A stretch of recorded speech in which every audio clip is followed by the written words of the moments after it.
মানুষের চোখে দেখা যায় এমন সবচেয়ে ছোট বস্তু প্রায় 0.1 মিলিমিটার, অর্থাৎ 100 মাইক্রোমিটার, অথবা আরো সহজ করে বুঝতে 1 মিটারের 10,000 ভাগের 1 ভাগ। এর চেয়ে ছোট বস্তু পর্যাপ্ত আলো প্রতিফলিত করে না, তাই আমাদের চোখ শনাক্ত করতেও পারে না। কিন্তু প্রযুক্তির সহায়তায়, বিশেষ করে মাইক্রোস্কোপের মাধ্যমে, আমরা মিটারের কোটি কোটি গুণ বা এমনকি শত কোটি গুণ ছোট জিনিসও দেখতে পারি, যেমন পরমাণু। ছোট জিনিস দেখতে মানুষ অপটিক্যাল মাইক্রোস্কোপ আবিষ্কার করেছে।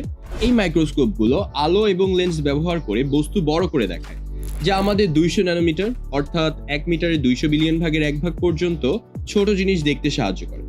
তবে অপটিক্যাল মাইক্রোস্কোপের একটি সীমা রয়েছে, কারণ এটি দৃশ্যমান আলোর উপর নির্ভর করে এবং যেসব বস্তুর আলোর তরঙ্গ দৈর্ঘ্য 400 থেকে 700 ন্যানোমিটারের চেয়েও ছোট, সেগুলো স্পষ্টভাবে দেখা যায়।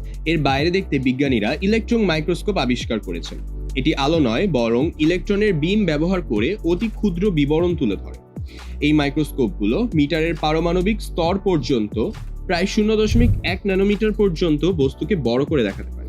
আরো ছোট স্তরে দেখার জন্য অ্যাটমিক ফোর্স মাইক্রোস্কোপ ব্যবহার করা হয়, যা আলো বা ইলেকট্রনের উপর নির্ভর করে না, বরং একটি সূক্ষ্ম প্রোব ব্যবহার করে, যা কোনো বস্তুর পৃষ্ঠকে পারমাণবিক স্তরে আমাদের পৃথক পরমাণু দেখার সুযোগ করে দেয়।